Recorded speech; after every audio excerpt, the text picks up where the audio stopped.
Good morning dear student, कैसे हैं आप सब लोग। और आज हमारा सब्जेक्ट रहने वाला है एनिमल हस्बेंड्री से रिलेटेड कुछ most important question. First question हमारा आता है कि मवेशी एवं भैंस किस कुल से संबंधित है, बोविडी कुल से, सियूडी कुल से, इक्विडी कुल से या कैमेलिडी कुल से। तो ये ऑप्शन हमारा राइट हो जाएगा, बोविडी कुल से है। ठीक है, सियूडी की बात की जाती है तो सियूडी के अंदर आता है सूअर। ठीक है, सूअर आता है आपका, सूअर। और इक्विडी की बात करते हैं तो घोड़ा आता है। कौन सा आता है? घोड़ा। और कैमलिडी के अंदर आता है ऊँट। ठीक है, ऊँट आता है।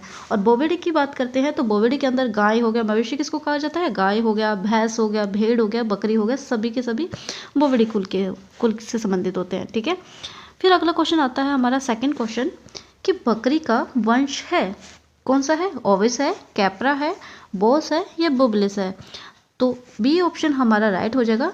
बकरी का जो वंश होता है वो होता है कैप्रा, बोस होता है गाय का, और बुबलिस की बात की जाती है तो वो होता है भैंस का। ठीक है, और कैप्रा जो है बकरी का वंश, ये एग्रीकल्चर सुपरवाइजर 2021 के अंदर पूछा गया है। ठीक है, अगला क्वेश्चन हमारा आता है थर्ड क्वेश्चन कि भारत में कुल पशुधन संख्या 2012 है 512 मिलियन, 490 मिलियन, 380 मिलियन या 420 मिलियन। तो राइट आंसर हमारा हो जाएगा 512 मिलियन। ओके, फोर्थ क्वेश्चन हमारा आता है कि नीली क्रांति यानी ब्लू रेवोल्यूशन किससे संबंधित है? फसलों से है, तिलहन से है, मछली पालन से है या ऊर्जा स्रोत से है। तो हमारा राइट आंसर हो जाएगा सी ऑप्शन, मछली पालन से है। अगर बात की जाती है तिलहन का पूछा जाए तो येलो रेवोल्यूशन से होता है, येलो रेवोल्यूशन तिलहन से। ठीक है, और नीली क्रांति जो होता है ब्लू रेवोल्यूशन वो मछली पालन से है, यानी इस क्वेश्चन का आंसर हमारा हो जाएगा सी। और येलो रेवोल्यूशन का पूछा जाए तो तिलहन से संबंधित है। ठीक है, अगला क्वेश्चन हमारा आता है फिफ्थ क्वेश्चन कि पशुधन संख्या में भारत का स्थान है प्रथम, द्वितीय, तृतीय या चतुर्थ। तो पशुधन संख्या में भारत का जो स्थान है वो है आपका प्रथम। ए ऑप्शन हमारा राइट हो जाएगा। सिक्स्थ क्वेश्चन हमारा आता है कि भारत में भैंसों की संख्या है 85 मिलियन, 95 मिलियन, 142 मिलियन या 108 मिलियन। तो हमारा राइट आंसर हो जाएगा डी ऑप्शन, यानी 108 मिलियन है भारत में भैंसों की संख्या। सेवंथ क्वेश्चन हमारा आता है कि सूरती भैंस किस राज्य की नस्ल है? उड़ीसा की है, पश्चिम बंगाल की है, उत्तर प्रदेश की है या फिर गुजरात की है। तो डी ऑप्शन हमारा राइट हो जाएगा। सूरती भैंस जो है वो गुजरात राज्य की नस्ल है। एट्थ क्वेश्चन हमारा आता है कि टोडा एक नस्ल है, भेड़ की है, बकरी की है, मवेशी की है, भैंस की है। तो डी ऑप्शन हमारा राइट हो जाएगा। आदिवासियों के नाम पर इस नस्ल का नाम टोडा पड़ा था और दक्षिण पश्चिमी राजस्थान की ये नस्ल होती है। ओके, और अगला क्वेश्चन हमारा है कि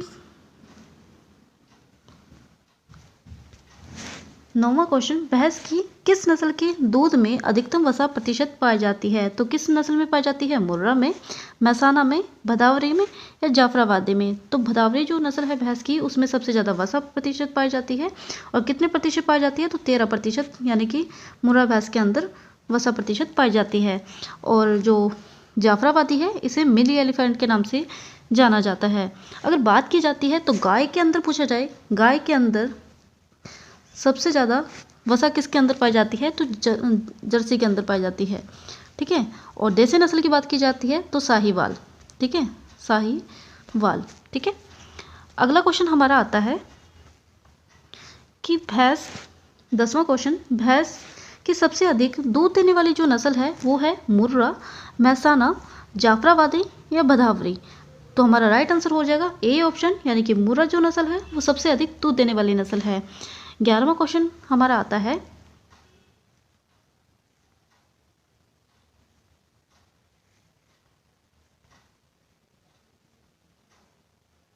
जो क्वेश्चन है हमारा वो है कि खुरपक्का मुंहपक्का बीमारी, जिसको एफएमडी के नाम से जाना जाता है, किसके द्वारा होती है? विषाणु के द्वारा, जीवाणु के द्वारा, फफूंदी के द्वारा, इनमें से कोई नहीं। तो जो खुरपक्का मुंहपक्का जो बीमारी होती है वो विषाणु के द्वारा होती है। ठीक है, अगला क्वेश्चन हमारा आता है कि 12वां क्वेश्चन, स्पिलेलिक बुखार किसका अन्य नाम है? जो स्प्लेनिक बुखार है वो किसका अन्य नाम है? तो वो है आपका खुरपक्का मुंहपक्का का, एंथ्रेक्स का, गाय चेचक का या थनैला का। तो राइट आंसर हमारा हो जाएगा एंथ्रेक्स। जो स्पेनिक बुखार है वो एंथ्रेक्स है, एंथ्रेक्स का अन्य नाम है।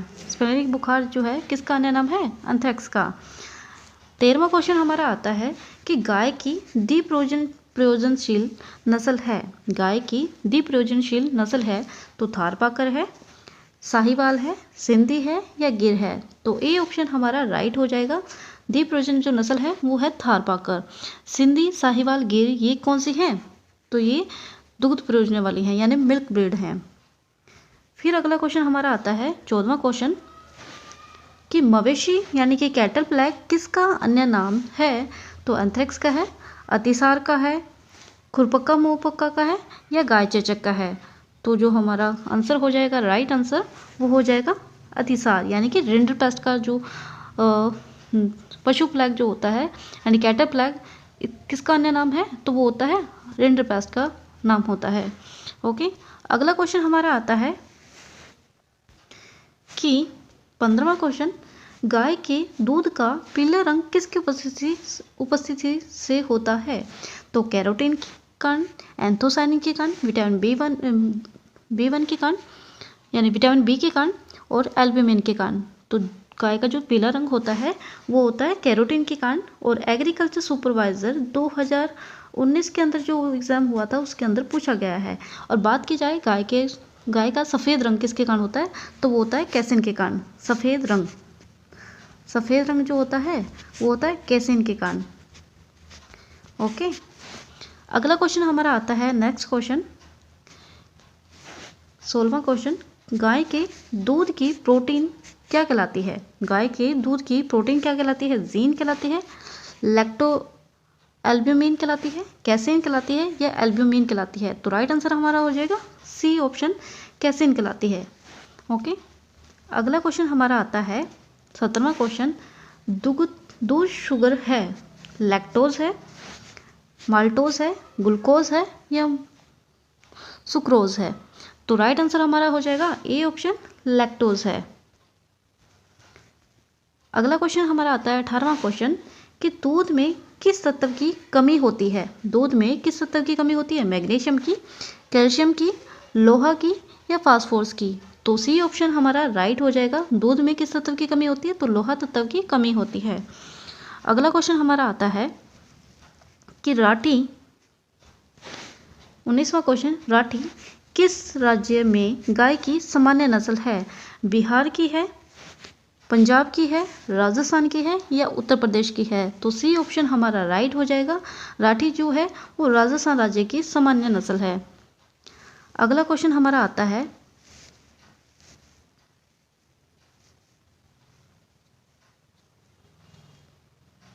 बीसवां क्वेश्चन कि संपूर्ण दूध के उद्देश्य से दूध का कितना हिस्सा उपयोग किया जाता है? तो कितना हिस्सा उपयोग किया जाता है?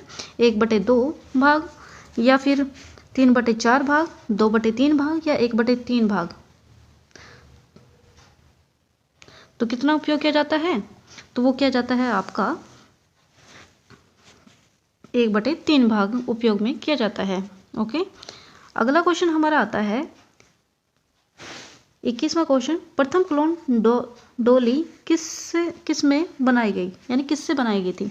भेड़ से, बकरी से, गाय से या भैंस से। तो जो डोली की प्रथम क्लोन डोली बनाई गई थी वो है आपकी भेड़ से बनाई गई थी डोली। फिर आता है अगला क्वेश्चन हमारा कि भेड़ की नस्ल डोली किसके द्वारा उत्पन्न की गई? तो किसके द्वारा उत्पन्न की गई थी? विल्मुट के द्वारा, बीपी पॉल के द्वारा, विलियम गॉड के द्वारा या स्वामीनाथन के द्वारा। तो राइट आंसर हमारा हो जाएगा कौन सा? ए ऑप्शन, यानी विल्मुट के द्वारा डोली नस्ल यानी डोली किसके द्वारा उत्पन्न की गई थी? तो विल्मुट के द्वारा की गई थी। अगला क्वेश्चन हमारा आता है कि मनुष्य 23वां क्वेश्चन मनुष्य में होने वाली मवेशी बीमारी है खुरपक्का मुंहपक्का, एंथ्रेक्स, रिंडरपेस्ट या खुरगलन। तो राइट आंसर हमारा हो जाएगा क्या? बी ऑप्शन एंथ्रेक्स है। ओके, अगला क्वेश्चन हमारा आता है 24वां क्वेश्चन, अधिकतम ऊन उत्पादक राज्य है राजस्थान, हरियाणा, उत्तर प्रदेश, पंजाब। तो राइट आंसर हमारा हो जाएगा राजस्थान। ओके, अधिकतम ऊन उत्पादक जो राज्य है वो है आपका राजस्थान। अगला क्वेश्चन हमारा आता है 25वां, भारत का कुल ऊन उत्पादन है 25 million kilogram, 72 million kilogram, 95 million kilogram या 48 मिलियन किलोग्राम। तो राइट आंसर हमारा हो जाएगा क्या, 48 मिलियन किलोग्राम। ये हमारा राइट आंसर हो जाएगा 25वें क्वेश्चन का। अगला क्वेश्चन हमारा आता है 26वां क्वेश्चन कि भारत में कुल अंडा उत्पादन है। गुड मॉर्निंग डियर स्टूडेंट, कैसे हैं आप सब लोग। और कल हमने अपने 25 क्वेश्चन कवर कर लिए थे और आज हम स्टार्ट कर रहे हैं 26 नंबर क्वेश्चन से। फर्स्ट ऑफ ऑल क्या पूछा जा रहा है इस क्वेश्चन के अंदर कि भारत में कुल अंडा उत्पादन है तो कितना है, 40 बिलियन, 60 बिलियन, 78 बिलियन या फिर 100 बिलियन। तो राइट आंसर हमारा क्या हो जाएगा, सी ऑप्शन हमारा राइट हो जाएगा, 78 बिलियन है। ठीक है, 27 क्वेश्चन नंबर कि एलटी पाश्चुराइजेशन के लिए पाश्चुराइजेशन के लिए टेम्परेचर यानी तापमान चाहिए, कितना चाहिए, 61 से 63 डिग्री सेल्सियस, 42 से 49 डिग्री सेल्सियस, 62 से 65 डिग्री सेल्सियस या 51 से 65 डिग्री सेल्सियस। तो कितना चाहिए, तो राइट आंसर हमारा हो जाएगा क्या, ए ऑप्शन हमारा राइट हो जाएगा, यानी 61 से 63 डिग्री सेल्सियस चाहिए एलटी पाश्चुराइजेशन के लिए। ओके, नेक्स्ट क्वेश्चन हमारा आता है 28 नंबर क्वेश्चन, मादा मेमना है तो मादा मेमना कौन सा होता है, हीफर, ईव होता है, रैम होता है या फिर ग्रीवर होता है। तो राइट आंसर हमारा क्या हो जाएगा, तो मादा जो मेमना होता है वो होता है ईव। ठीक है, और काऊ का क्या होता है, हीफर होता है, जो कि एग्रीकल्चर सुपरवाइजर 2021 के अंदर पूछा गया था। ठीक है, ओके, नेक्स्ट क्वेश्चन हमारा आता है 29 नंबर क्वेश्चन कि किस देश में भेड़ों की संख्या सबसे अधिक है, यूएसए के अंदर, ऑस्ट्रेलिया के अंदर या फिर कहाँ,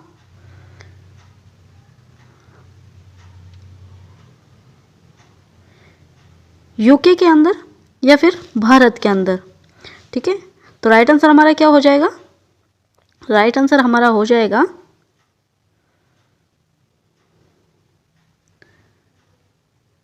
ऑस्ट्रेलिया। ओके, किस देश में भेड़ों की संख्या सबसे अधिक होती है, तो वो होती है ऑस्ट्रेलिया के अंदर। ओके,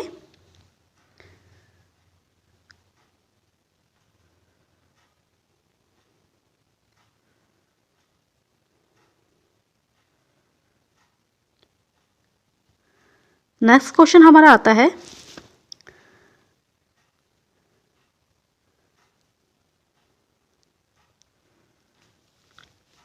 30 नंबर क्वेश्चन कि मेरिनो किस देश में विकसित हुई, फ्रांस के अंदर, यूएसए के अंदर, डेनमार्क के अंदर या हाईलैंड के अंदर। तो राइट आंसर हमारा क्या हो जाएगा, जो मेरिनो है वो किस देश में विकसित हुई थी। तो राइट आंसर हमारा हो जाएगा A option, France. Okay, 31 number question कि डोरसेट हॉर्न का ओरिजिन पैलेस यानी उत्पत्ति स्थान है यूएसए, इंग्लैंड, फ्रांस या डेनमार्क। तो राइट आंसर हमारा हो जाएगा बी ऑप्शन, इंग्लैंड के अंदर है। ओके, 32 नंबर क्वेश्चन स्टीफ लैम्ब बीमारी यानी स्टीफ लैम्ब बीमारी किसकी कमी से होती है, तो विटामिन ई की कमी से, विटामिन डी की कमी से, विटामिन B2 की कमी से या विटामिन B12 की कमी से। तो राइट आंसर हमारा क्या हो जाएगा, ए ऑप्शन हमारा राइट हो जाएगा, विटामिन ई की कमी से। ओके, स्टीफ लैम्ब जो बीमारी होती है वो किसकी वजह से हो जाती है, तो वो हो जाती है विटामिन ई की कमी से। ओके, नेक्स्ट क्वेश्चन हमारा आता है 33 नंबर क्वेश्चन कि मोरक्को चमड़ा यानी कि मोरक्को लेदर किसकी त्वचा से बनता है, तो ऊंट से बनता है, घोड़े से बनता है, भेड़ से बनता है या बकरी से बनता है। तो डी ऑप्शन हमारा राइट हो जाएगा, बकरी से बनता है। मोरक्को चमड़ा जो बनता है वो बकरी से बनता है। और अंगोरा ऊन के बारे में बात की जाती है? तो वो खरगोश से, ठीक है। अंगोरा, अंगोरा जो ऊन होती है वो खरगोश से, ठीक है, खरगोश से। और वैसे अगर पूछा जाए तो जो अंगोरा नस्ल है वो बकरी की है, नस्ल है वो किसकी है? बकरी की आती है। ओके, याद रखिएगा, काफ़ी बार एग्रीकल्चर कॉम्पिटिटिव के अंदर काफ़ी बार रिपीट होता है ये क्वेश्चन। ओके, 34 नंबर क्वेश्चन हमारा आता है। 34 नंबर क्वेश्चन, क्या कि भारत में बकरियों की संख्या है कितनी है? 142 मिलियन, 135 मिलियन, या 150 मिलियन, या फिर 112 यानी 1110 मिलियन है? तो कितनी है? राइट आंसर हमारा क्या हो जाएगा? राइट आंसर हमारा हो जाएगा बी ऑप्शन 135 मिलियन, ठीक है। और राजस्थान में बकरियों की संख्या सर्वाधिक कहाँ पाई जाती है, यानी कि कौन से पशु की पाई जाती है? तो वो बकरियों की पाई जाती है। ये क्वेश्चन यानी एग्रीकल्चर सुपरवाइजर 2021 के अंदर पूछा गया था। सर्वाधिक किस पशु की संख्या है? तो वो है बकरी की, ठीक है। एग्रीकल्चर सुपरवाइजर 2021 के अंदर पूछा गया था सर्वाधिक पशुओं की संख्या में किसकी संख्या सबसे अधिक है? तो वो है बकरियों की। यह एग्रीकल्चर सुपरवाइजर 2021 के अंदर पूछा गया है। और भारत में बकरियों की संख्या की बात की जाती है तो वो 135 मिलियन है। ओके, नेक्स्ट क्वेश्चन हमारा आता है, हमने पढ़ा था अंगोरा ऊन किससे प्राप्त की जाती है, यानी अंगोरा ऊन किससे प्राप्त की जाती है? खरगोश की, तो खरगोश से। और अंगोरा जो नस्ल है वो है बकरी की। और 35 नंबर क्वेश्चन जो पूछा गया है वो है अंगोरा का ओरिजिन पैलेस यानी उत्पत्ति स्थान क्या है? अंगोरा का जो उत्पत्ति स्थान है वो कौन सा है? देखते हैं, यूरोप है, टर्की है, हॉलैंड है, या भारत है? तो राइट आंसर हमारा क्या हो जाएगा? राइट आंसर हमारा हो जाएगा बी ऑप्शन, जो अंगोरा का ओरिजिन पैलेस है वो है टर्की, ठीक है। और ये है हॉलैंड। हॉलैंड किसका है ओरिजिन पैलेस? तो हॉल्स्टीन फ्रिजियन जो आपकी भैंस है उसका ओरिजिन पैलेस जो है हॉल्स्टीन फ्रिजियन है, जो कि एग्रीकल्चर सुपरवाइजर 2021 के अंदर पूछा गया है कि क्या हॉल्स्टीन फ्रिजियन का ओरिजिन पैलेस कौन सा है? हॉलैंड। ओके, याद रखिएगा। नेक्स्ट क्वेश्चन हमारा आता है, नेक्स्ट क्वेश्चन क्या है कि 36 नंबर क्वेश्चन क्या पूछा गया हमसे? टोगनबर्ग का ओरिजिन पैलेस यानी कि उत्पत्ति स्थान है, टोगनबर्ग का उत्पत्ति स्थान है कौन सा है? यूरोप है, स्विट्जरलैंड है, अफ्रीका है, यूएसए है? तो राइट आंसर हमारा क्या हो जाएगा? बी ऑप्शन हमारा राइट हो जाएगा, स्विट्जरलैंड है। ओके, यानी टोगनबर्ग का ओरिजिन पैलेस कौन सा है? स्विट्जरलैंड। ओके, 37 नंबर क्वेश्चन हमसे क्या पूछा गया है? पश्मीना ऊन, पश्मीना वूल जो है किससे प्राप्त की जाती है? किससे प्राप्त की जाती है? याक से प्राप्त की जाती है, मवेशी से, भेड़ से, या बकरी से? तो डी ऑप्शन हमारा राइट हो जाएगा। पश्मीना ऊन जो है वो बकरी से प्राप्त की जाती है। ओके, किससे प्राप्त की जाती है? बकरी से। नेक्स्ट क्वेश्चन हमारा आता है क्या 38 नंबर क्वेश्चन क्या पूछ रहा है हमसे कि बकरी की द्विप्रजनशील नस्ल है तो कौन सी है? बारबरी है, जमुनापारी है, मारवाड़ी है, या फिर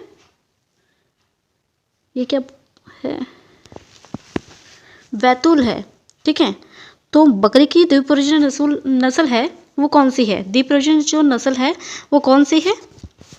वो है जमुनापारी, ठीक है। अक्सर कॉम्पिटिटिव एग्जाम में, एग्रीकल्चर कॉम्पिटिटिव एग्जाम के अंदर जमुनापारी से रिलेटेड काफ़ी क्वेश्चंस रिपीट होते हैं, पूछे जाते हैं। तो इस नस्ल को अच्छे से पढ़िएगा आप, ठीक है। सभी एग्जाम के लिए, चाहे वो एग्रीकल्चर सुपरवाइजर का एग्जाम हो, प्री पीजी का एग्जाम हो, सभी एग्जाम के अंदर जमुनापारी से रिलेटेड एग्रीकल्चर सुपरवाइजर, सभी एग्जाम के अंदर क्वेश्चन ये रिपीट होते हैं। और एग्रीकल्चर सुपरवाइजर का तो फेवरेट क्वेश्चन है ये, ठीक है। तो जमुनापारी नस्ल को आप अच्छे से पढ़िएगा। नेक्स्ट क्वेश्चन हमारा आता है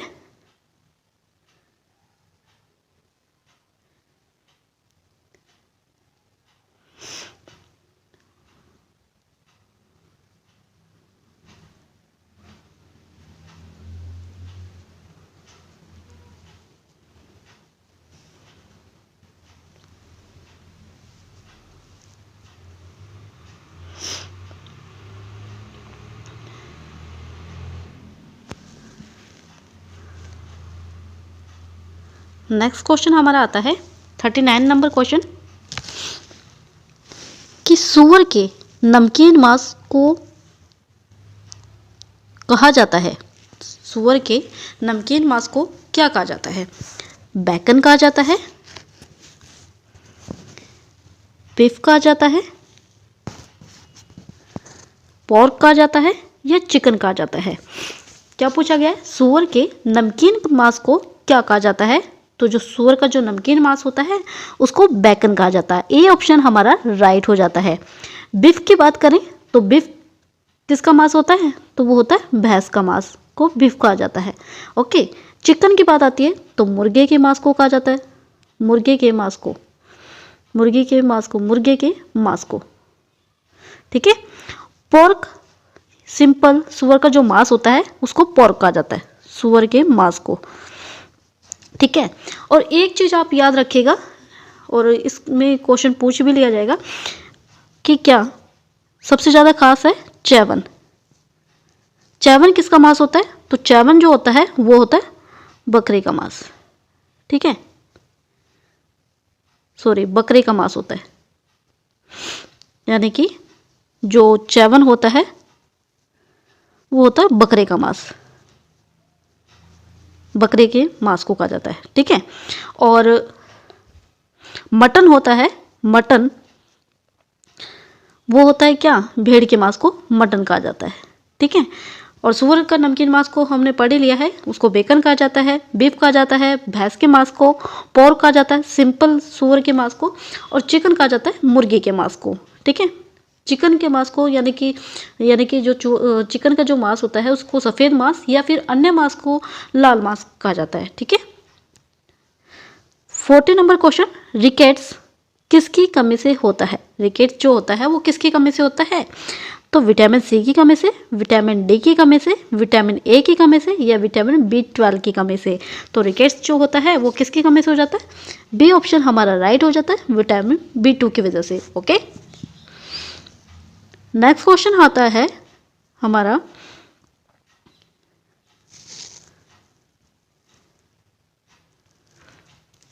40 नंबर क्वेश्चन, रिकेट्स किसकी कमी से होता है?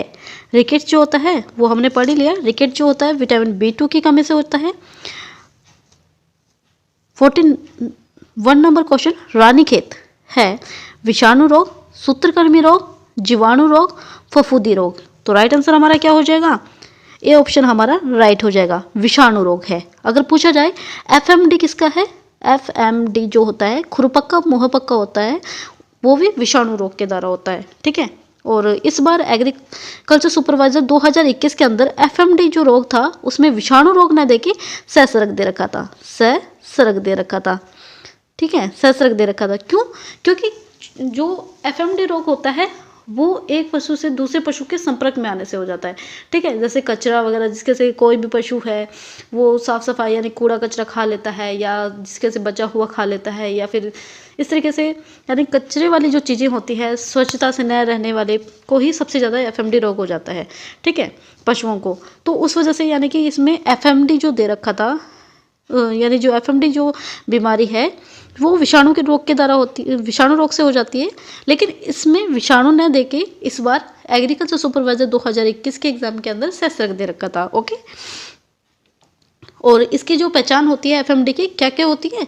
इसमें जैसे पशु के पैरों के अंदर, ठीक है, छाले पड़ जाते हैं, मुंह में छाले हो जाते हैं जिससे पशु चारा नहीं चर पाता, और जब इसके से लार गिरने लग जाती है, चप चप की आवाज़ें आने लगती है। अगर पूरी कंप्लीटली में आपको अगर थ्योरी पढ़नी है ना तो आप हमें कमेंट बॉक्स में कमेंट करके बताइएगा कि आपको कंप्लीटली वे में एग्रीकल्चर सुपरवाइजर एग्जाम के लिए थ्योरी पढ़नी है, तो हम ऑब्जेक्टिव जो क्लास करवा रहे हैं उसको एक बार के लिए रोक करके थ्योरी क्लास स्टार्ट कर देंगे। वो आप पर डिपेंड करता है कि आपको किस तरीके से करना है कवर। ठीक है, और स्पेशली जो मैं आपके लिए क्लास ले रही हूँ वो एग्रीकल्चर सुपरवाइजर एग्जाम के लिए ही है। ओके, नेक्स्ट क्वेश्चन हमारा आता है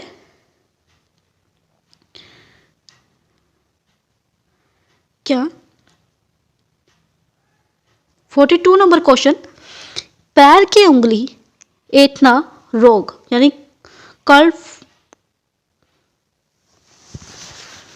to paralyze, curl to paralysis किसकी कमी से होता है, यानी पैर की उंगली ऐंठना रोग किसकी कमी से होता है? विटामिन ए की वजह से, विटामिन सी की कमी से, विटामिन बी टू की वजह से, विटामिन बी 12 की वजह से। तो किसकी कमी से हो जाता है? राइट आंसर हमारा हो जाएगा क्या? विटामिन बी 2, यानी कि ऑप्शन नंबर सी हमारा राइट हो जाएगा। ठीक है। 43 नंबर क्वेश्चन जो है वो है मछली उत्पादन अधिकतम होता है। मछली उत्पादन जो होता है वो अधिकतम होता है पश्चिम बंगाल में, उत्तर प्रदेश में, केरल में और तमिलनाडु में। ठीक है। तो कहाँ पे होता है सबसे अधिक? तो वो होता है कहाँ पे? पश्चिम बंगाल में। ए ऑप्शन हमारा राइट हो जाएगा। ओके। और कल मैंने आपको पढ़ाया था ब्लू रेवोल्यूशन किससे रिलेटेड है। आप मुझे कमेंट बॉक्स में इसका आंसर कमेंट करके बताएंगे, क्योंकि मैंने आपको कल ही पढ़ाया था ये। नेक्स्ट क्वेश्चन हमारा आता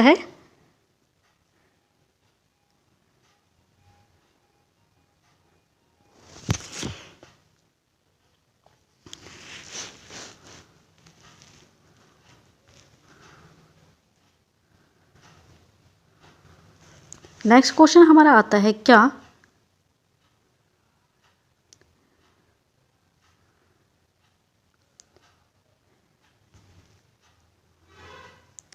44 नंबर क्वेश्चन क्या पूछा गया है? अंडे का छिलका किस तत्व से बना होता है? अंडे का छिलका जो होता है वो किस तत्व का बना होता है? कैल्शियम हाइड्रोक्साइड यानी CaOH2, calcium phosphate CA3PO4, calcium carbonate यानी CaCO3 या कैल्शियम ऑक्साइड, ठीक है, CaO किससे बना होता है? तो ऑप्शन नंबर सी हमारा राइट हो जाएगा। 44 नंबर क्वेश्चन का कैल्शियम कार्बोनेट का बना होता है। किसका बना होता है? कैल्शियम कार्बोनेट का बना होता है। अंडे का जो छिलका होता है किस तत्व से बना होता है? कैल्शियम कार्बोनेट के कारण, जिसके कारण क्या होता है? अंडे के जो देखते हैं कठोरपन होता है बाहर से, ठीक है, और अंदर से लिक्विड वे में रहता है। ठीक है। नेक्स्ट क्वेश्चन हमारा आता है क्या? 45 नंबर क्वेश्चन हमसे क्या पूछा गया है? 45 नंबर क्वेश्चन क्या है?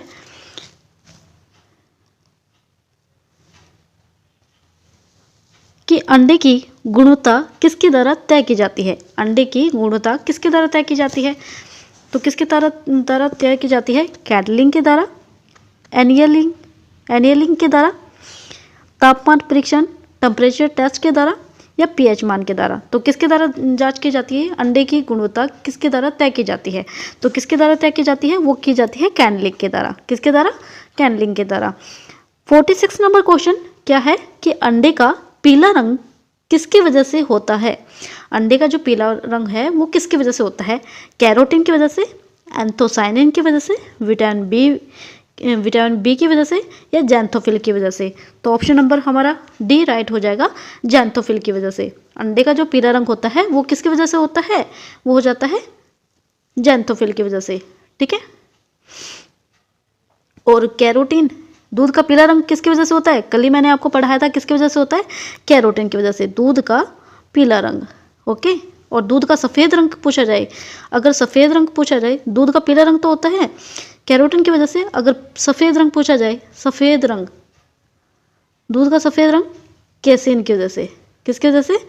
कैसीन की वजह से। ओके। नेक्स्ट क्वेश्चन हमारा आता है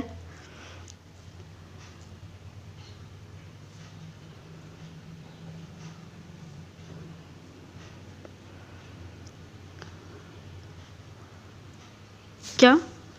नेक्स्ट क्वेश्चन यानी 47 नंबर क्वेश्चन हमसे क्या पूछा गया है? 47 नंबर क्वेश्चन क्या पूछा गया है हमसे? कि भारत में कुल मांस उत्पादन है तो कितना है? 6 million ton, 8 million ton, 10 million ton या 12 मिलियन टन। तो राइट आंसर हमारा क्या हो जाएगा? राइट आंसर हमारा हो जाएगा ए ऑप्शन, 6 मिलियन टन है। कितना है? 6 मिलियन टन है। 48 नंबर क्वेश्चन, गाय के शरीर का सामान्य तापमान यानी कि काऊ का बॉडी टेम्परेचर नॉर्मली वे में कितना रहता है? 98.2 फारेनहाइट, 45.6 फ़ारेनहाइट, 101 डिग्री फ़ारेनहाइट या 34 फ़ारेनहाइट। तो राइट आंसर हमारा क्या हो जाएगा? सी ऑप्शन हमारा राइट हो जाएगा। 101 फ़ारेनहाइट होता है। कितना होता है? 101 फ़ारेनहाइट काऊ के बॉडी टेम्परेचर रहता है नॉर्मली वे में, यानी सामान्य तापमान होता है। ठीक है, नेक्स्ट क्वेश्चन हमसे क्या पूछा जा रहा है? 49 नंबर क्वेश्चन क्या है? 49 नंबर क्वेश्चन, गाय में गर्भकाल होता है कितना रहता है? 283 से 285, 290 से 292, 142 से 145 और 153 से 154 डेज। तो राइट आंसर हमारा क्या हो जाएगा? ए ऑप्शन हमारा राइट हो जाएगा। 283 से 285 रहता है। ठीक है, 283 से 285 रहता है गर्भकाल। ठीक है, और वैसे नॉर्मली वे में देखा जाए तो जितने भी बुक्स वगैरह हैं उसमें 210 दिन लिख रखे हैं, 210 दिन। ठीक है, और इसमें यानी कि बीच का टेम्परेचर लिया गया है। और 290 से 292 जो दे रखा है वो बहुत ज़्यादा हो जाएगा, क्योंकि 310 जो रहता है वो तो भैंस का गर्भकाल रहता है। ठीक है, भैंस का गर्भकाल रहता है। और बाकी तो मैंने आपको क्लियरली वे में जितने भी गर्भकाल वगैरह थे सबके बारे में मैंने थ्योरी क्लास में पढ़ा रखा है। आप वहाँ जाकर पूरा कंप्लीटली वे में, इजली वे में पढ़ सकते हैं। ठीक है, फिर आता है यानी कि नेक्स्ट क्वेश्चन हमारा 50 नंबर क्वेश्चन। क्या पूछा गया हमसे? 50 नंबर क्वेश्चन, मुर्गी के शरीर का तापमान होता है, मुर्गी के शरीर का जो तापमान होता है वो कितना होता है? 34 degree Fahrenheit, 51 degree Fahrenheit, 107 degree Fahrenheit या 120 डिग्री फ़ारेनहाइट। तो राइट आंसर हमारा क्या हो जाएगा? सी ऑप्शन हमारा राइट हो जाएगा। 107 डिग्री फ़ारेनहाइट होता है। कितना होता है? 107 डिग्री फ़ारेनहाइट मुर्गी की बॉडी का टेम्परेचर होता है। ठीक है, नेक्स्ट क्वेश्चन हमारा आता है 51 नंबर क्वेश्चन। क्या पूछा गया है इसमें?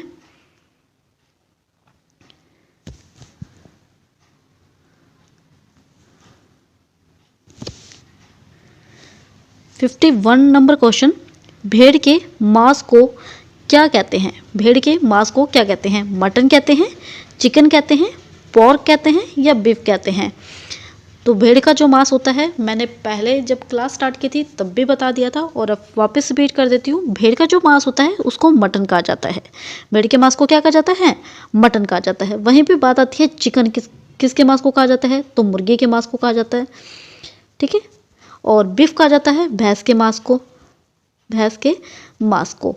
ठीक है, और पोर्क कहा जाता है किसके मांस को? तो वो कहा जाता है सूअर के मांस को। ठीक है, और थ्योरी क्लास में भी कम्प्लीटली वे में मैं आपको पढ़ा चुकी हूँ। जितने भी यानी जो काऊ हो या आपका बफेलो हो, पिग हो, ठीक है, शिप हो, गोट हो, सबके बारे में मैंने क्लियरली वे में मांस के बारे में पढ़ा चुकी हूँ, किस किस के मांस को क्या क्या कहा जाता है। और फिर भी आपको दिक्कत आए तो मैंने थ्योरी क्लास करवा रखी है और क्लास अपलोड भी कर रखी है, तो आप देख सकते हैं। ओके, 52 नंबर क्वेश्चन, सफ़ेद क्रांति यानी वाइट रेवोल्यूशन किससे संबंधित है? तो वाइट रेवोल्यूशन, कल जब मैंने आपको ब्लू रेवोल्यूशन, येलो रेवोल्यूशन के बारे में बताया था तब भी मैंने आपको बताया था, अब वापस रिपीट कर देती हूँ। जो वाइट रेवोल्यूशन है वो है मिल्क के बारे में, यानी दूध के बारे में। ठीक है, नेक्स्ट क्वेश्चन हमारा आता है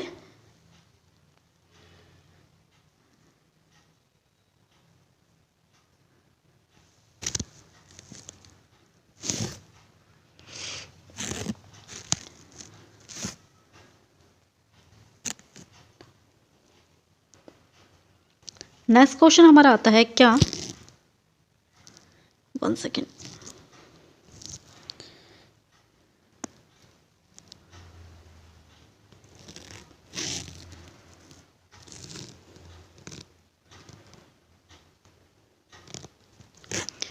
फिफ्टी 53 नंबर क्वेश्चन, ऑपरेशन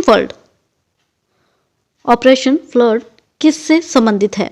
अफीम से, कपास से, चावल से, दूध से। तो ऑपरेशन जो फ्लड है वो किससे संबंधित है आपका? वो संबंधित है आपका ऑपरेशन ऑपरेशन फॉल्ट जो है वो है आपका दूध से, ठीक है। किससे है? दूध से है, ओके। और कम्प्लीटली वे में अगर आपको थ्योरी चाहिए इसमें तो आप कमेंट बॉक्स में कमेंट करके बताइएगा। कम्प्लीटली वे में मैं आपको समझा दूंगी कि जो मिल्क डे है वो कब बनाया जाता है, किसके वे पे बनाया जाता है, यानी ऑपरेशन फॉल्ट क्रांति यानी कि दूध को बढ़ाने के लिए जो क्रांति लाई गई थी, श्वेत क्रांति, वो कब कौन लेके आया था। कम्प्लीटली वे में मैं आपको सब पढ़ा दूंगी, लेकिन आपकी डिमांड होनी चाहिए कि भाई हाँ हमें थ्योरी पढ़नी है, कम्प्लीटली वे में पढ़नी है, तो वो तब का तब, ठीक है। लेकिन क्वेश्चन वे पे मैं आपको इतना पूरा क्लियरली वे में नहीं बताऊंगी, ओके। नेक्स्ट क्वेश्चन हमारा आता है कि 54 नंबर क्वेश्चन, वर्ष 2014-15 में प्रति व्यक्ति प्रतिदिन दूध उपलब्धता कितनी थी? 132 ग्राम, 121 ग्राम, 322 ग्राम, 231 ग्राम। तो कितनी थी? राइट आंसर हमारा हो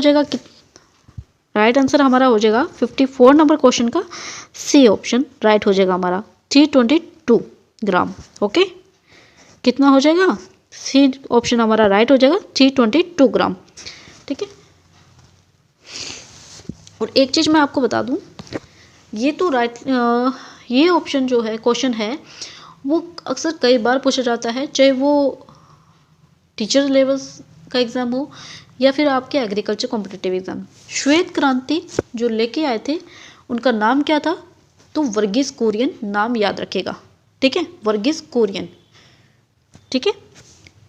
और कम्प्लीटली वे में मैं आपको थ्योरी पढ़ा दूंगी। अगर आप बोलेंगे कि हमें थ्योरी पढ़नी है, ऑब्जेक्टिव क्वेश्चन हम बाद में पढ़ेंगे, तो उस वे पे।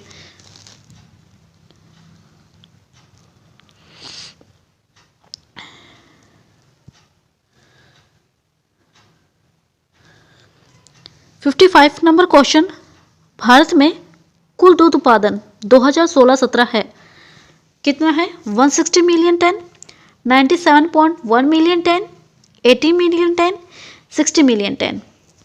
तो राइट आंसर हमारा क्या हो जाएगा? ये ऑप्शन हमारा राइट हो जाएगा, 160 मिलियन टन है, ठीक है। भारत में कुल दूध उत्पादन कितना है 2016-17 के अनुसार? तो 160 मिलियन टन है। कितना है? 160 मिलियन टन। नेक्स्ट क्वेश्चन हमसे पूछा गया है,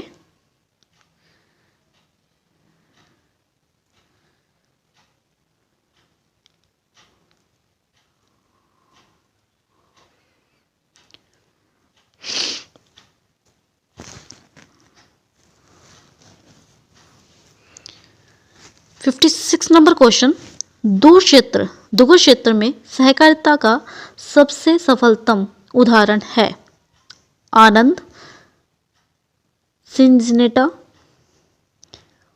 प्रोएग्रो या रक्षा, ठीक है।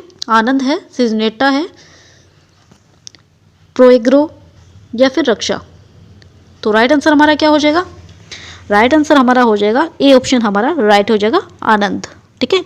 दुग्ध क्षेत्र में सहकारिता का सबसे सफलतम जो एग्जाम्पल है वो है आनंद, ओके। 57 नंबर जो क्वेश्चन है, क्या पूछा गया है? मुर्गियों की सबसे अधिक संख्या किस राज्य में है? मुर्गियों की सबसे अधिक संख्या है वो किस राज्य में है? राजस्थान, मध्य प्रदेश, आंध्र प्रदेश या उत्तर प्रदेश। तो कहाँ पे है? तो राइट आंसर हमारा हो जाएगा सी ऑप्शन राइट हो जाएगा, आंध्र प्रदेश, ओके।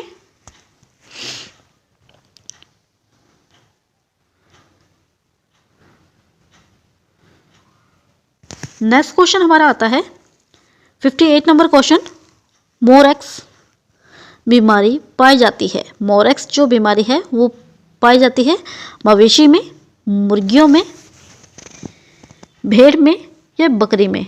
तो मोरैक्स जो होती है तो वो किस में पाई जाती है? मुर्गियों में पाई जाती है। किस में पाई जाती है? मुर्गियों में। एग्रीकल्चर सुपरवाइजर 2021 के अंदर पूछा गया था, न्यू कैसल डिजीज जो बीमारी है, न्यू कैसल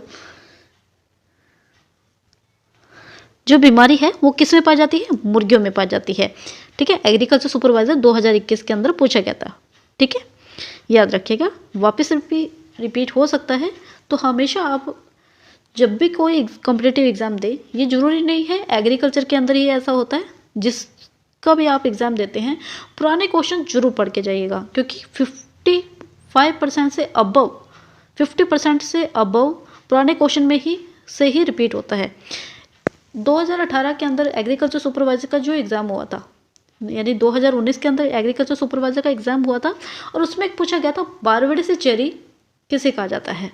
ठीक है, बारबेडेसी चेरी जो है यानी किसे कहा जाता है, यानी पूछा गया था सबसे ज़्यादा विटामिन सी किस में पाया जाता है, बारबेडेसी चेरी में पाया जाता है। जबकि अधिकतर स्टूडेंट ऐसे थे उनको बारबेडेसी चेरी का ही नहीं पता था। ठीक है, तो आप हमेशा, और जबकि ये जो बारबेडेसी चेरी वाला जो क्वेश्चन है वो जेआरएफ के एग्ज़ाम के अंदर पूछा गया था। ठीक है, तो आप हमेशा पुराने पेपर जरूर पढ़ के जाइएगा, काफ़ी क्वेश्चंस रिपीट होते हैं। अब जैसे अगर आप लोग एग्रीकल्चर सुपरवाइज़र की प्रिपरेशन कर रहे हैं तो एग्रीकल्चर सुपरवाइज़र के अंदर जितना ज़्यादा हो सकता है आप जेट के एग्ज़ाम पेपर सॉल्व जरूर करके जाइएगा, क्योंकि एग्रीकल्चर सुपरवाइज़र के अंदर जेट के जो क्वेश्चन होते हैं पुराने मॉडल पेपर यानी कि 2004 से लेके जितने भी एग्ज़ाम हुए हैं जेट के, ठीक है, आप पढ़ के जाइएगा और फिर देखिएगा पुराने क्वेश्चंस के अंदर से ही एग्रीकल्चर सुपरवाइज़र के क्वेश्चन आपको मिल जाएंगे। चाहिए आप 2021 का पेपर मिला के देख लीजिए, चाहिए 2019 का पेपर मिला के देख लीजिए, जेट के क्वेश्चन से ही उठकर एग्रीकल्चर सुपरवाइज़र में पूछे जाते हैं। ओके, 59 नंबर क्वेश्चन क्या आता है कि अल्पाइन किसकी नस्ल है। अल्पाइन जो है वो किसकी नस्ल है, बकरी की है, मुर्गी की है, भेड़ की है, मवेशी की है। तो राइट आंसर हमारा क्या हो जाएगा, ए ऑप्शन हमारा हो जाएगा राइट, यानी अल्पाइन जो है बकरी की नस्ल है। Okay,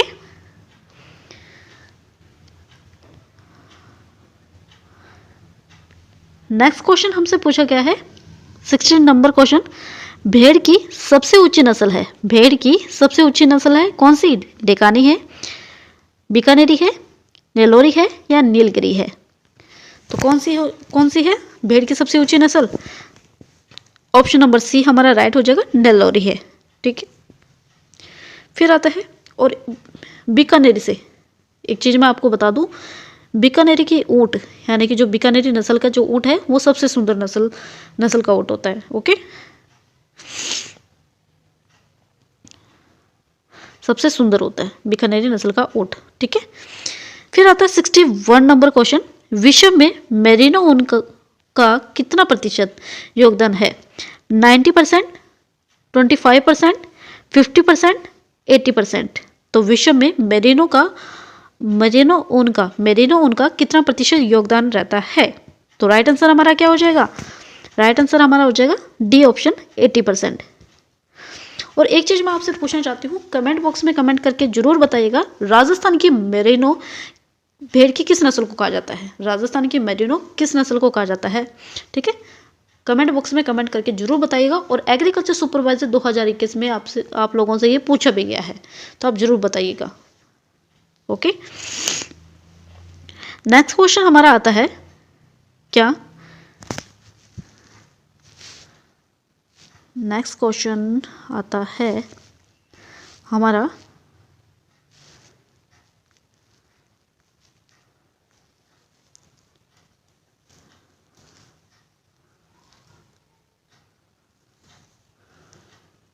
sixty 62 number question, pasteurisation नष्ट करता है जीवाणु स्पोर्स सहित जीवाणु के जीवित स्पोर्स, जीवाणु प्लस फफूंदी, जीवाणु प्लस विषाणु। तो राइट आंसर हमारा क्या हो जाएगा, बी ऑप्शन हमारा राइट हो जाएगा, जीवाणु के जीवित स्पोर्स। क्या हो जाएगा, जीवाणु के जीवित स्पोर्स, यानी बी ऑप्शन हमारा राइट हो जाएगा। 63 नंबर क्वेश्चन क्या आता है, 63 नंबर क्वेश्चन क्या पूछा गया है, कुल दुग्ध प्रोटीन में कैसीन कितना परसेंट प्रतिशत होता है। कुल दुग्ध प्रोटीन में कैसीन कितना प्रतिशत होता है, तो 60 से 65%, 70 से 71%, 42 से 45%, 80 से 83%। तो राइट आंसर हमारा क्या हो जाएगा, डी ऑप्शन हमारा राइट हो जाएगा, 80 से 83%। दुग्ध प्रोटीन में कैसीन जो परसेंट होता है वो होता है 82 से 83%। ओके, नेक्स्ट क्वेश्चन हमसे पूछा गया है क्या कि थारपाकर नस्ल का उत्पत्ति स्थान, यानी थारपाकर जो नस्ल है गाय की, ठीक है, उसका ओरिजिन पैलेस क्या है, हरियाणा है, राजस्थान है पाकिस्तान है या फिर क्या गुजरात है? तो राइट आंसर हमारा क्या हो जाएगा? सी ऑप्शन हमारा राइट हो जाएगा। थारपारकर नस्ल का जो ओरिजिन पैलेस है वो है पाकिस्तान। क्या है? पाकिस्तान। ओके। 65 नंबर क्वेश्चन हमसे पूछा गया है,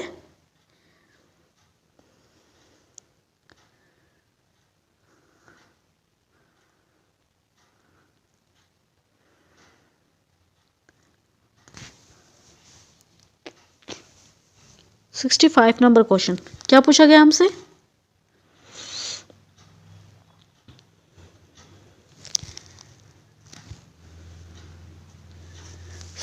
नंबर क्वेश्चन, विश्व की कितनी प्रतिशत भैंसें भारत में हैं? विश्व की कितनी प्रतिशत जो भैंसें हैं वो भारत में है?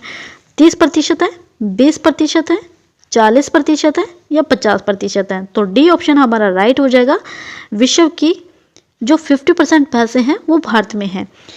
66 नंबर क्वेश्चन हमारा आता है कि राष्ट्रीय डेयरी दुग्ध अनुसंधान संस्थान यानी कि NDRI कहाँ स्थित है? तो कहाँ स्थित है? करनाल के अंदर है, नई दिल्ली के अंदर है, वाराणसी के अंदर है या झांसी के अंदर है? तो राइट आंसर हमारा क्या हो जाएगा? राष्ट्रीय डेयरी दुग्ध अनुसंधान संस्थान NDRI कहाँ स्थित है? करनाल के अंदर है। कहाँ पे है? करनाल के अंदर है। ओके। नेक्स्ट क्वेश्चन हमारा आता है, और वाराणसी के बारे में आपको मैं बता दूं, ये पढ़ेंगे हम वेजिटेबल के अंदर यानी हॉर्टिकल्चर के अंदर पढ़ेंगे। ओके। नेक्स्ट क्वेश्चन हमारा आता है,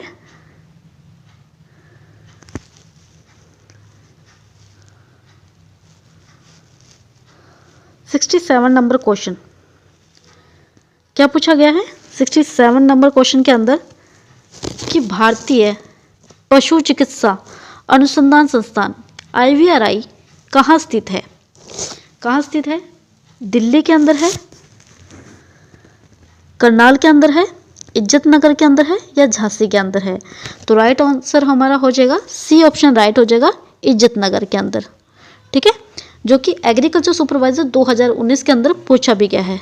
एग्रीकल्चर सुपरवाइजर 2019 के अंदर पूछा गया है। ओके। और भैंस का हमने पढ़ लिया था, तो वो है करनाल यानी NDRI कहाँ पे स्थित है?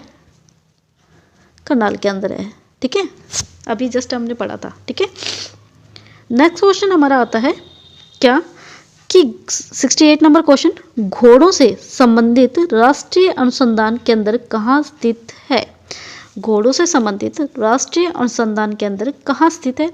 हिसार के अंदर है, लुधियाना के अंदर है, करनाल के अंदर है या फिर नई दिल्ली के अंदर है?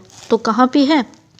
वो है राइट आंसर हमारा ए हो जाएगा, यानी जो घोड़ों से संबंधित राष्ट्रीय अनुसंधान केंद्र है वो है हिसार के अंदर। कहाँ स्थित है?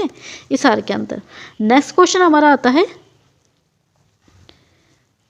69 number question,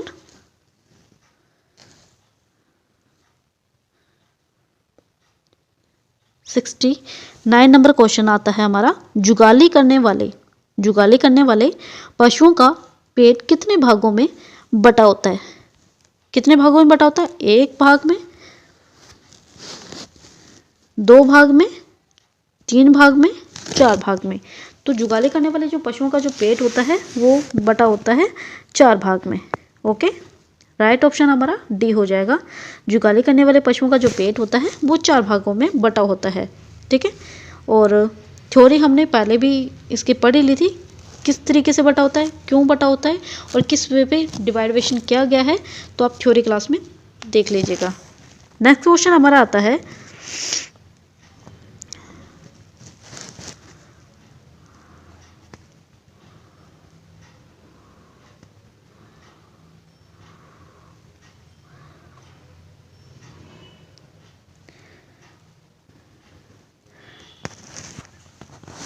seventy number question में हमसे क्या पूछा गया है? जुगाली करने वाले पशुओं के पेट का कौन सा हिस्सा वास्तविक पेट यानी कि ट्रू स्टोमच होता है?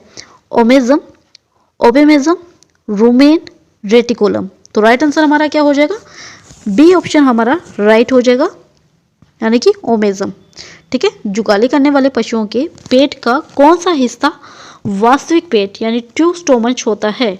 तो वो होता है ओमेजम। बी ऑप्शन हमारा राइट हो जाएगा। Okay, stomach. फिर आता है जुगाली करने वाले। 71 नंबर क्वेश्चन, जुगाली करने वाले पशुओं के पेट का सबसे बड़ा हिस्सा क्या कहलाता है? तो क्या कहलाता है? ओमेजम कहलाता है, ओबेमेजम कहलाता है, रुमेन कहलाता है, रेटिकुलम कहलाता है। तो राइट आंसर हमारा क्या हो जाएगा? सी ऑप्शन हमारा राइट हो जाएगा। ओके, यानी कि सी ऑप्शन हमारा राइट हो जाएगा। कैसा होता है? रुमेन होता है। जुगाली करने वाले पशुओं के पेट का सबसे बड़ा जो हिस्सा होता है रुमेन होता है। ओके, याद रखिएगा। 72 नंबर क्वेश्चन, निम्नलिखित में से कौन जुगाली करने वाला नहीं है?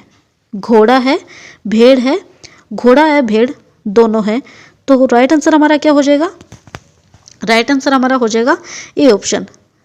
जो जुगाली नहीं करते वो है ओनली घोड़ा, ठीक है, जो कि जुगाली नहीं करता। ठीक है, नेक्स्ट क्वेश्चन हमारा आता है,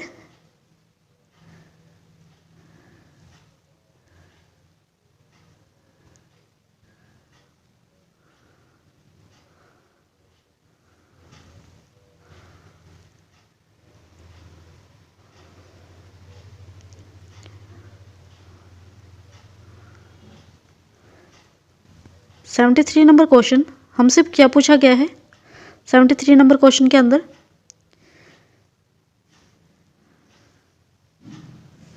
73 नंबर क्वेश्चन, जर्सी गाय का ओरिजिनल पैलेस यानी उत्पत्ति स्थान है डेनमार्क, इंग्लैंड, हॉलैंड या यूएसए। तो राइट आंसर हमारा क्या हो जाएगा? जर्सी गाय का जो ओरिजिन पैलेस है वो कौन सा है?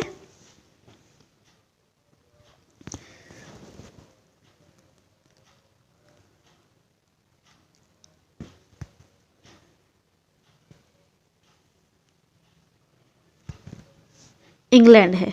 ओके, जर्सी गाय का ओरिजिन पैलेस है वो है इंग्लैंड। अगर बात की जाए हॉलस्टन फ्रीजन, हॉलस्टन फ्रीजन जो है आपकी नस्ल भैंस की, सॉरी गाय की, तो उसका ओरिजिनल पैलेस क्या है? हाईलैंड है, जो कि एग्रीकल्चर सुपरवाइजर एग्जाम के अंदर पूछा भी गया है। हाईलैंड का ओरिजिनल पैलेस यानी कि जो हॉलस्टन फ्रीजन है उसका ओरिजिनल पैलेस कौन सा है? तो वो हाईलैंड। ठीक है, और जर्सी गाय का जो ओरिजिनल पैलेस है वो है इंग्लैंड। और इन दोनों की विशेषताओं के बारे में बात की जाए, विशेषताओं की बात की जाए तो जर्सी गाय का जो यानी जर्सी जो गाय है उसके अंदर क्या होता है? वसा की मात्रा सबसे अधिक पाई जाती है। और हाईलैंड के अंदर क्या होता है? इसके अंदर दुग्ध की मात्रा सबसे अधिक पाई जाती है। ठीक है, दोनों के अंदर अंतर याद रखिएगा। और वैसे भी मैंने आपको यानी कंप्लीटली वे में पढ़ा चुकी हूँ काऊ के बारे में और बफेलो के बारे में। नेक्स्ट क्वेश्चन आता है हमारा 74 नंबर क्वेश्चन, वेलोइंग किसकी विशेषता है? ठीक है, वेलोइंग किसकी विशेषता है? थ्योरी वे में भी मैंने आपको बहुत अच्छे तरीके से समझाया था ये वेलोइंग वाला। ठीक है, तो वेलोइंग जो है वो किसकी विशेषता है? भैंस की विशेषता है। और ऑप्शन के बारे में बात करने का कोई मतलब ही नहीं बनता, क्योंकि मैंने थ्योरी में आपको पूरा कंप्लीटली वे में समझाया हुआ है। वेलोइंग जो होती है वो किसकी विशेषता होती है? भैंस की होती है। तो बी ऑप्शन हमारा राइट हो जाएगा। नेक्स्ट क्वेश्चन हमारा आता है क्या 75 नंबर क्वेश्चन, क्या पूछा गया हमसे कि भारत के कुल दूध उत्पादन में भैंस का कितना प्रतिशत योगदान है? तो राइट आंसर हमारा क्या हो जाएगा? यानी कि क्या पूछा गया है? भारत के कुल दूध उत्पादन में भैंस का कितना प्रतिशत योगदान है? तो कितना प्रतिशत है? 55%, 42%, 60%, 65%। तो राइट आंसर हमारा क्या हो जाएगा? ए ऑप्शन हमारा राइट हो जाएगा, 55%। नेक्स्ट क्वेश्चन हमारा आता है 76 नंबर क्वेश्चन, बछड़े को मां से अलग करना क्या कहलाता है? वेलोइंग, विनिंग, कैस्ट्रेशन या कोई नहीं? तो राइट आंसर हमारा क्या हो जाएगा? विनिंग कहलाता है। क्या कहलाता है? विनिंग कहलाता है। ठीक है, और माँ के साथ रखकर पालना क्या कहलाता है? माँ के साथ रखकर पालना क्या कहलाता है? सकलिंग कहलाता है। ठीक है, सकलिंग कहलाता है। माँ के साथ रखकर पालना क्या कहलाता है? सकलिंग कहलाता है। और बछड़े को माँ से अलग रखकर पालना क्या कहलाता है? विनिंग कहलाता है। और वेलोइंग के बारे में हम अभी पढ़ ही चुके हैं। ठीक है, नेक्स्ट क्वेश्चन हमारा आता है क्या पूछा गया हमसे? 77 नंबर क्वेश्चन, गाय या भैंस में ओवेरियन चक्र, ओवेरियन साइकिल कितने दिन का होता है? 30, 27, 21 या 28? तो कितने दिन का होता है? तो राइट आंसर हमारा हो जाएगा 21 दिन। और थ्योरी क्लास जब मैंने पढ़ाई थी आपको, तब भी मैंने बहुत अच्छे से पढ़ाया था इसको। 78 नंबर क्वेश्चन, भैंस में गर्भकाल कितने दिन का होता है? 280, 310, 270, 420? तो भैंस का जो गर्भकाल होता है तो वो होता है 310 दिन। 280 रहता है गाय का और ये रहता है ऊंट का। ओके, नेक्स्ट क्वेश्चन हमारा आता है, क्या पूछा गया है हमसे कि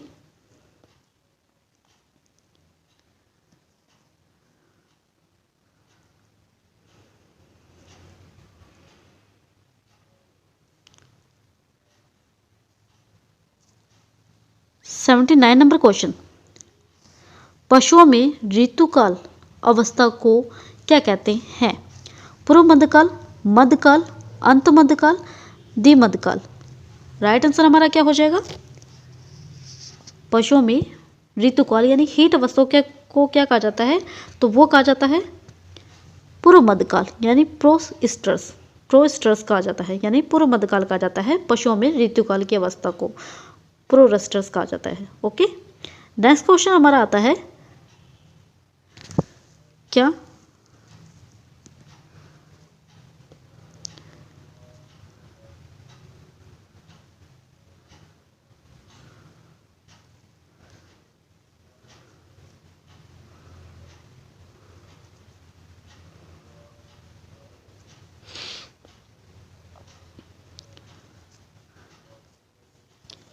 एटी नंबर क्वेश्चन हमसे क्या पूछा गया है? मध्यकाल चक्र यानी कि ओस्टर्स साइकिल की सबसे लंबी अवस्था है। ओस्टर साइकिल यानी मध्यकाल चक्र की सबसे लंबी अवस्था है पूर्व मध्यकाल, मध्यकाल, अंत मध्यकाल या द्विमध्यकाल? तो राइट आंसर हमारा क्या हो जाएगा? वो होता है द्विमध्यकाल, यानी डी ऑप्शन हमारा राइट हो जाएगा। मध्यकाल चक्र यानी ओस्टर साइकिल की सबसे लंबी अवस्था है वो है द्विमध्यकाल। नेक्स्ट क्वेश्चन हमारा आता है 81 number question,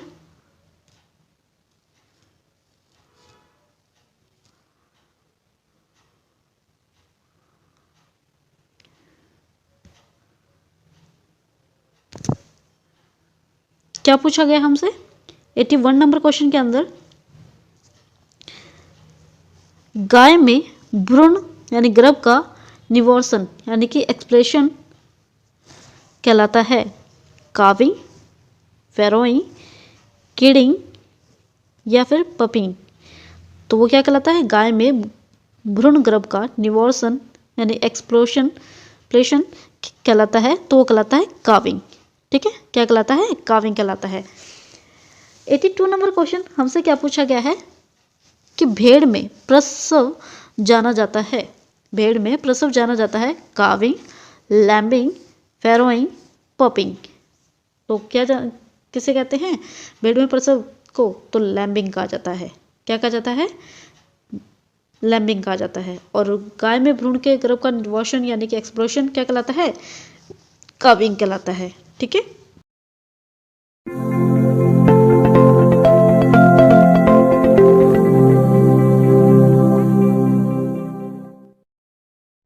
good morning dear students, कैसे हैं आप सब लोग? और आज हम पढ़ने वाले हैं एनिमल हस्बेंड्री के कुछ मोस्ट इंपॉर्टेंट क्वेश्चंस के बारे में।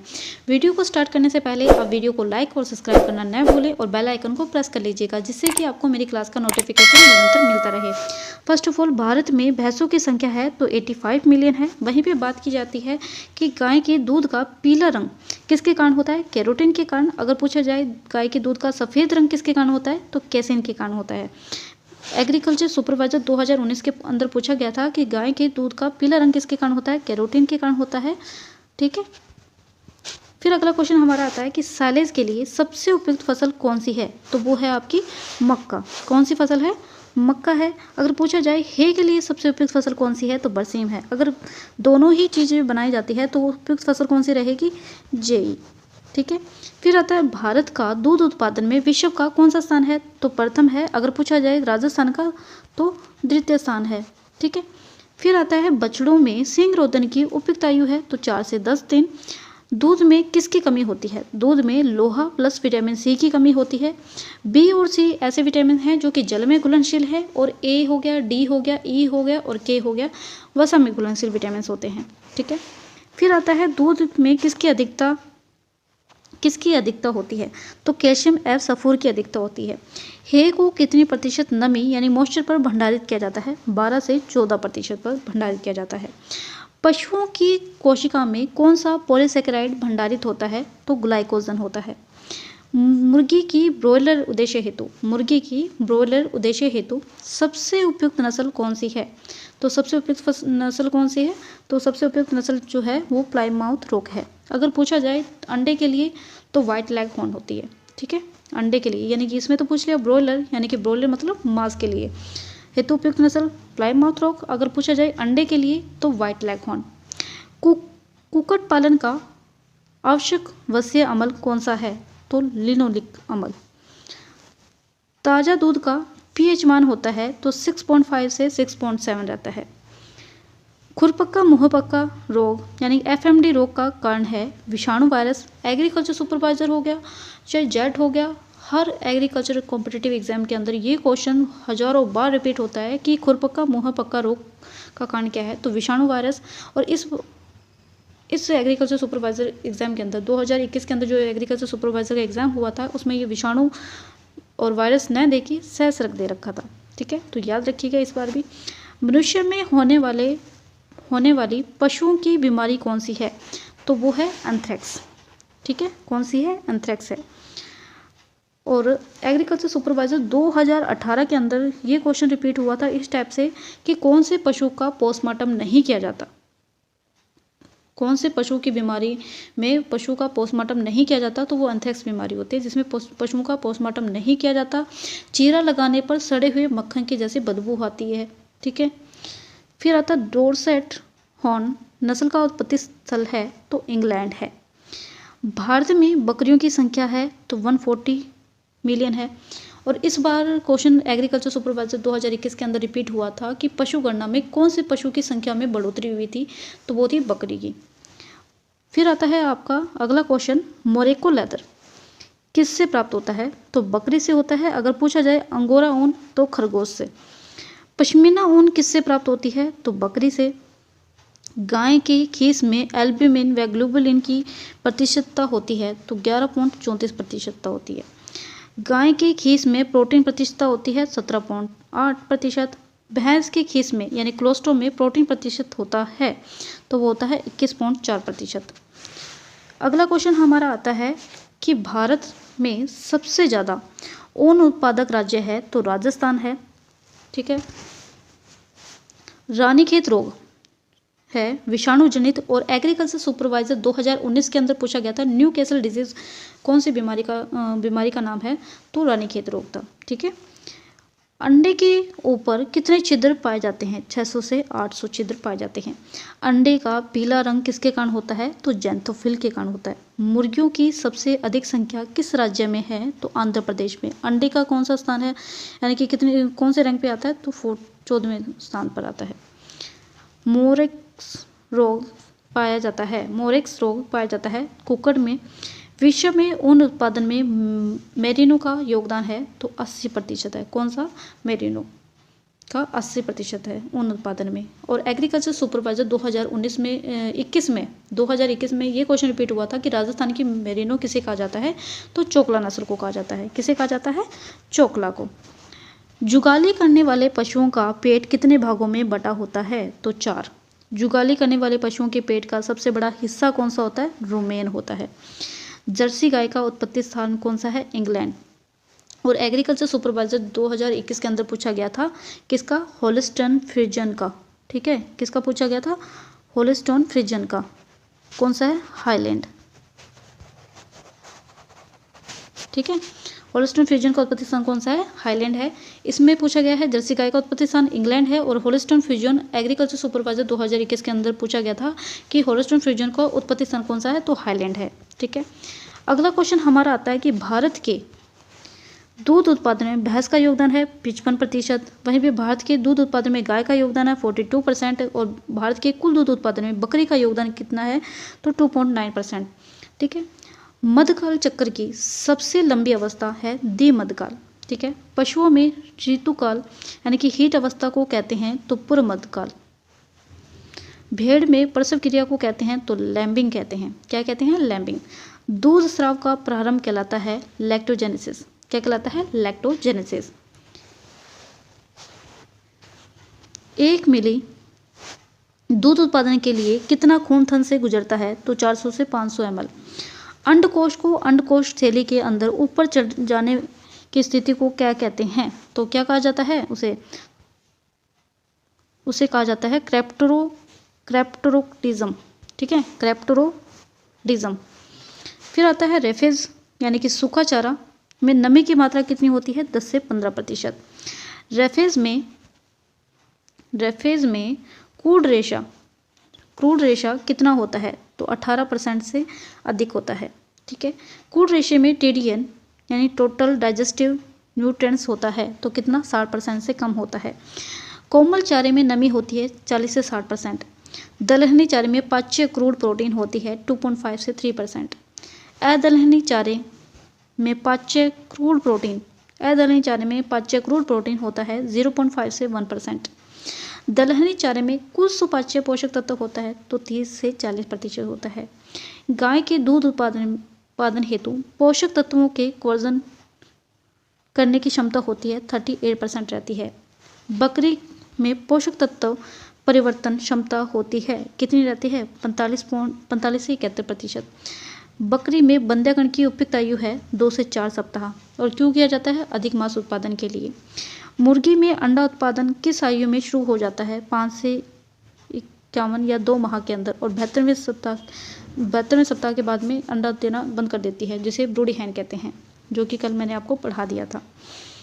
राजस्थान में भेड़ की सबसे अच्छी ऊन उत्पादक नस्ल कौन सी है? चोकला। और राजस्थान की मेरिनो किसे कहा जाता है? चोकला। एग्रीकल्चर सुपरवाइजर 2021 में पूछा गया था, मैंने आपको बता दिया है। विश्व की सबसे प्रचलित सूक्ष्म ऊन वाली भेड़ की नस्ल कौन सी है? तो मेरिनो है। ऊंट में ऋतुकाल गर्मी में आने को क्या कहते हैं? मस्त कहा जाता है। ठीक है। एग्रीकल्चर सुपरवाइजर 2019 के अंदर ये क्वेश्चन पूछा गया है। रट या मस्त किसे कहा जाता है? किस में होता है? तो ऊंट में होता है। ऊंट का पेट कितने भागों में बटा होता है? 3 भागों में बटा होता है।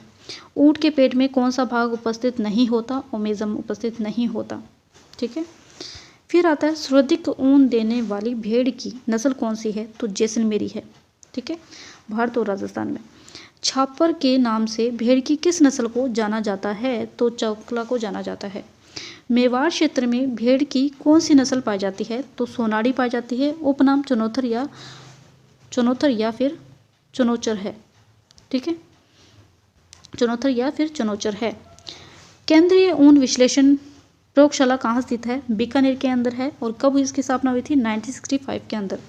सवाई चाल व तेज दौड़ने वाले बैल की नस्ल है तो कांकरेज है भारत में। और राजस्थान में पूछा जाए तो कौन सी है? नागौरी। राजस्थान में तेज दौड़ने वाले कृषि कार्य के लिए सबसे उपयुक्त बैल है नागौरी है। एग्रीकल्चर सुपरवाइजर 2019 के अंदर ये पूछा गया है आपसे। राज्य के कुल पशुधन का कृषि में योगदान है 43% है। ठीक है। कितना है? 43%। अगला क्वेश्चन हमारा आता है पश्मीना ऊन वाली नस्ल बकरी की है चेंगू, चांग, थांग, कश्मीरी। चेंगू, चांग, थांग और कश्मीरी है। भारत में गाय की कुल नस्लें मान्यता प्राप्त हैं तो 16 हैं। ठीक है। भारत में भेड़ की 40, गौ पशु की 28 व बकरी की 40 नस्लें मान्यता प्राप्त है। ये थोड़ा सा क्वेश्चन कन्फ्यूज़न वाला है। मैं आपको डाटा जब पढ़ाऊंगी तो पूरा क्लियरली वे में बता दूंगी, ये थोड़ा गलत है। ठीक है। भेड़ का नर मेमना रैम व मादा को ईव कहते हैं। ठीक है। फिर आता है हमारा भेड़ में पूंछ काटना डॉकिंग कहलाता है, जो जन्म के 7 से 14 दिन में पूर्ण कर लेना चाहिए। ठीक है। यानी कि क्या होता है कि भेड़ में पूंछ काटना क्या कहलाता है? डॉकिंग, जो कि मैंने आपको कल पढ़ा दिया था, जो जन्म के 7 से 14 दिन में पूर्ण कर लेना चाहिए। ठीक है। पेल्ट के लिए भेड़ की सबसे उपयुक्त नस्ल कौन सी है? तो कौन सी है? कराकुल। 87% पेल्ट प्राप्त होता है इससे। भेड़ों के वंध्याकृत नर मेमने से प्राप्त मांस को विडर कहते हैं। क्या कहते हैं? विडर कहते हैं। राजस्थानी नस्लों में भेड़ की सबसे अच्छी नस्ल किससे प्राप्त होती है? तो कारपेट ऊन। यानी कि राजस्थानी नस्लों में भेड़ की सबसे अच्छी नस्ल जिससे कारपेट ऊन प्राप्त होती है वह कौन सी है? चोकला। कौन सी है? चोकला। अगला क्वेश्चन हमारा आता है कि काऊ कैमल यानी ऊँटनी अपने बच्चे को कभी नहीं चाटती। ठीक है। मादा ऊँट 3 से 4 वर्ष की आयु में गर्भधारण योग्य व नर ऊँट 5 वर्ष में प्रजनन योग्य हो जाता है। नर युवा चूजे जिन्हें पूर्ण रूप से बंध्या नहीं किया गया हो स्लिप्स कहते हैं। क्या कहते हैं? स्लिप्स कहते हैं। 8 सप्ताह से 1 वर्ष में नर चूजों को कोकरिल्स कहते हैं। क्या कहते हैं? कोकरिल्स। 8 सप्ताह से 1 वर्ष में मादा चूजों को पुलेट या पठोर कहते हैं। क्या कहते हैं? पुलेट या फिर पठोर कहते हैं। 8 से 12 सप्ताह के चूजे से मांस हेतु पाले जाते हैं तो उन्हें ब्रोयलर कहते हैं। ठीक है। 12 से 16 सप्ताह के चूजे जो मांस हेतु पाले जाते हैं फ्रॉयल्स कहते हैं। फ्रॉयल्स कहते हैं उन्हें। क्या कहते हैं? फ्रॉयल्स। यानी कि क्या होता है? 8 सप्ताह से 1 वर्ष में के मादा चूजों को पुलेट या पठोर कहते हैं।